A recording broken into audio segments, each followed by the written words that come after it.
नहीं, देखिए इससे बड़ा अपमान क्या होगा कि किसी राज्य के डिप्टी सीएम को भ्रष्टाचार से जुड़े मामले में कोर्ट में पेश होना पड़ता है। कोर्ट ने कड़ी फटकार लगाई। कोर्ट ने उनको डांट लगाई और कहा कि आगे से इस तरह की बयानबाजी नहीं करेंगे।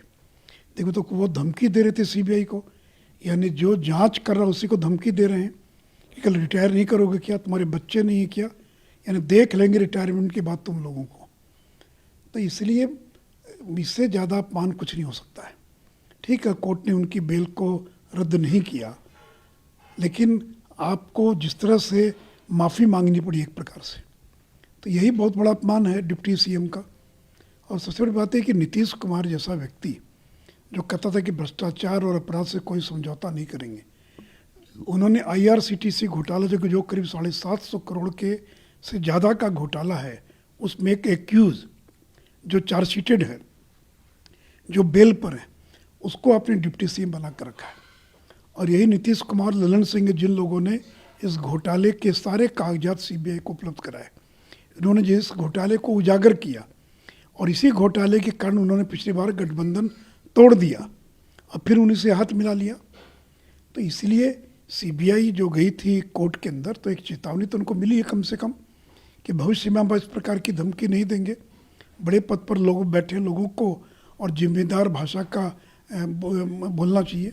तो यही बहुत बड़ी बात है कि राज्य के उप मुख्यमंत्री को इस प्रकार से अपमानित होना पड़ा। सर, जिस तरह से बार बार तेजस्वी या जब उनको पूछताछ के लिए बुलाया जाता है या कोर्ट बुलाया जाता है तो कहते हैं ये सिर्फ सरकार की साजिश है विपक्ष को परेशान करने के लिए, तो इसके आड़ में छुपते हैं कहीं, इसको लेकर क्या करें? देखिए, यूपीए के ज़माने में जो सीबीआई थी वो बंद पिंजड़े का तोता था। नरेंद्र मोदी की सरकार ने उस तोते को पिंजड़े से मुक्त कर दिया। अब सीबीआई पर कोई दबाव नहीं है। और जो नीतीश कुमार कह रहे थे कि 5 साल तो कुछ नहीं हुआ, तो नीतीश जी, इन पर जो एफआईआर दर्ज हो, तब एफआईआर दर्ज हुई जब आपके साथ वो गठबंधन में नहीं थे, जब वो विपक्ष में थे। जब उन पर चार्जशीट फाइल हुई उस समय वो आपके साथ नहीं थे। जब ट्रायल शुरू होने जा रही है तब वो राज्य के डिप्टी सीएम हैं। तो ये मुद्दों का जवाब नहीं देते। उनको तो ये बताना चाहिए कि आखिर सुजाता ग्रुप को 2 होटल लीज पर जो दिया गया, उसके एवं जो 3 एकड़ ज़मीन पटना में क्यों लिखवा लिया गया। उनको तो ये जवाब देना चाहिए कि उस 3 एकड़ ज़मीन पर 750 करोड़ का मॉल बन रहा था कि नहीं बन रहा था।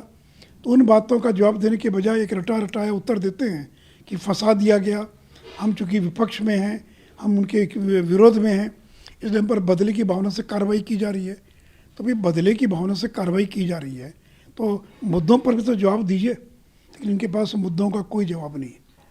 और देखिए, ये जो आईआरसीटीसी घोटाला है, इसमें सीबीआई के पास इतने प्रमाण हैं, इतने सबूत और दस्तावेज हैं जो इन्हीं लोगों ने उपलब्ध कराया कि आज न कल इसमें सजा होने से कोई बच नहीं सकता है। तेजस्वी ने यह भी कहा कि सवाल पूछे उसका जवाब देना मेरा दायित्व है, मैं जवाब देने ही आया हूँ उसको। लेकिन वो बार बार ये कहते हैं कि किस तरह से हम लोग को फंसाया गया, हमें तो पता भी नहीं था, ये सारी चीज़ें। यही तो मैं पूछ रहा हूँ कि आपने नौकरी नहीं की, आपने कोई व्यापार नहीं किया, आप 9th फेल हैं, तो भी आप केवल 23 साल की उम्र में इतने बड़े संपत्ति के मालिक कैसे बन गए। ये जो सुजाता होटल वाली जो ज़मीन थी, ये डिलाइट मार्केटिंग की 3 एकड़ ज़मीन, उस कंपनी के डायरेक्टर कैसे हो गए आप, उस कंपनी के मालिक कैसे हो गए आप, उस ज़मीन के मालिक कैसे, उसका जवाब दीजिए ना कि इतने कम उम्र में आप इतनी बड़ी संपत्ति के मालिक कैसे बन गए। और अब्दुल दुजाना जो सुरसंड के विधायक थे, उन्हीं की कंपनी उसका निर्माण कर रही थी, नींव तक खोद दिया गया था। तो जब ललन सिंह और इन लोगों ने मामले को उजागर किया तब जाकर उसको रोका गया। तो इसलिए उसका जवाब देना कि 3 एकड़ ज़मीन के मालिक कैसे बन गए, करोड़ों की ज़मीन के रातों रात मालिक बन गए, इसका जवाब तो है नहीं उनके पास। तो इसलिए देखिए, उनके पास किसी भी आरोप का कोई जवाब नहीं है। लालू यादव जिन 4 मामलों में सजा याफ्ता चारा घोटाला, उसको भी उजागर ललन सिंह ने किया, उसकी भी सीबीआई जांच के लिए हाईकोर्ट तक गए और आज हाथ मिला लिया, उनके साथ खड़े हैं, उनके डिफेंस में खड़े। ये भी इससे ज़्यादा शर्मनाक क्या होगा कि एक आपराधिक मामले में जो लोग जिनको सजा हो गई उनके डिफेंस में खड़े, तो जिनके खिलाफ आपने सबूत दिया, जिनके खिलाफ आप पटना हाईकोर्ट गए सीबीआई जांच के लिए। नमस्कार, मैं हूं मानक गुप्ता।